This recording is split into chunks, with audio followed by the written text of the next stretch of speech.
Hello, my friends and colleagues, my friends out there. Today we meet again. This is an educational channel, and so it endeavors to educate everyone else there who is interested, and even those who are not interested. I happen to have this chat in my house, and since I just bought it on the street, I said, oh, why can't I share this to many people across the globe?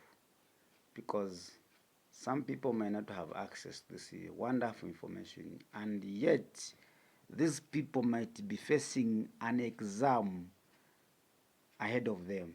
So today I decided to look at the carbon cycle. The carbon cycle? Yes, the carbon cycle.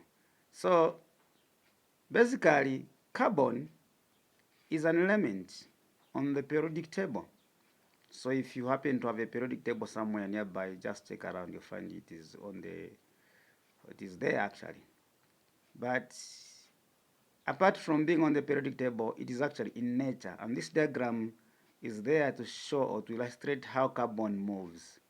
Actually, when we say carbon cycle, we are simply saying the movement which this carbon moves from place A to place B and back to A. When we say A, actually, it could mean from the ground or in water or maybe in the atmosphere. So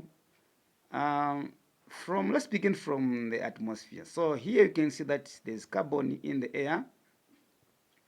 So carbon here is in the air. Now we know the importance of carbon.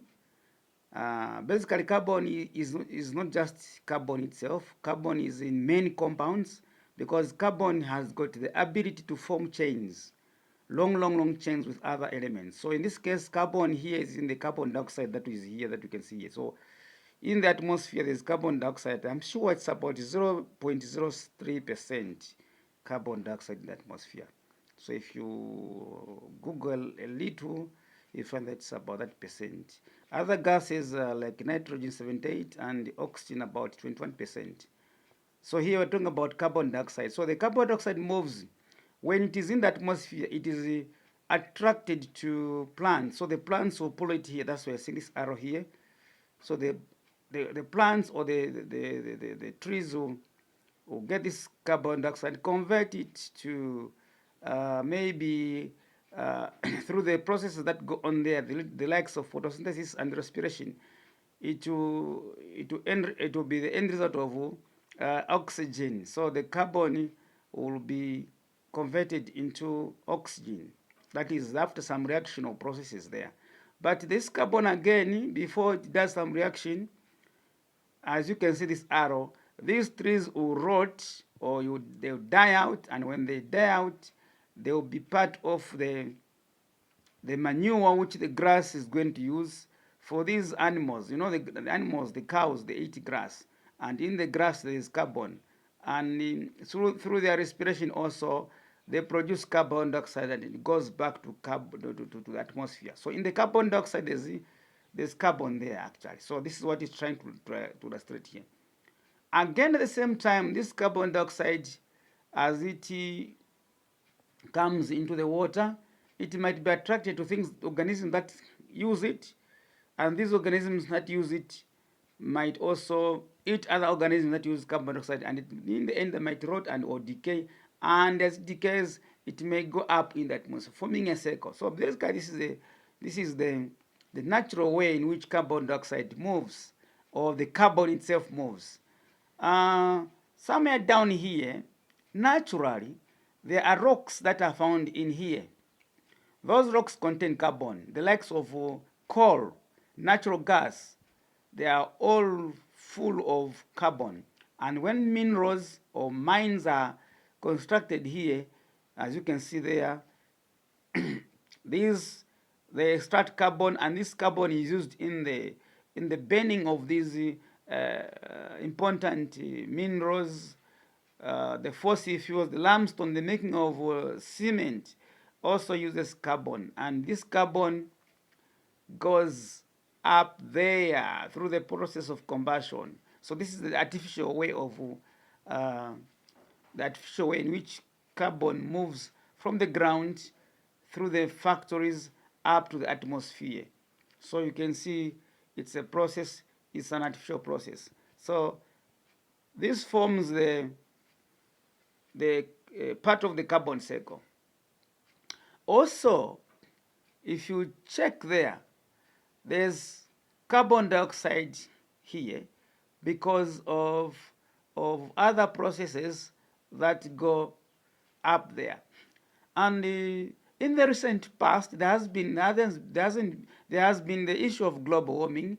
So it has formed a blanket here, a blanket here. It has actually become part of the greenhouse gases that have formed a part here, so that more carbon dioxide is trapped up, and then there's more carbon dioxide warming the atmosphere, causing what is called global warming, which has been a very serious concern. And in some cases, what is called ozone layer has been destroyed. Here you can see that only little heat goes away crossing this blanket, but most of it comes down here. So this is actually the carbon cycle we are talking about. And if I can take you down here, you can see that there's this factor here producing massive carbon dioxide. This massive carbon dioxide shows that carbon is actually going up in the atmosphere there, so causing a lot of problems, the issues of carbon, global warming. So that is the issue of global warming. And so there are plans by scientists to bring out ways of limiting this global problem, the global warming problem. So as a result, we are being told that we should move to renewable source of energy, so that there's less carbon dioxide being driven into the atmosphere, and also the usage of solar. As you can see, these are solar panels here trying to make a difference, so that people stop using the methods which use carbon dioxide, which can take carbon dioxide into the air. So basically, that is what we're trying to do as human beings, and also people trying to do hydro systems there, wind power, so that there's what we can call renewable energy.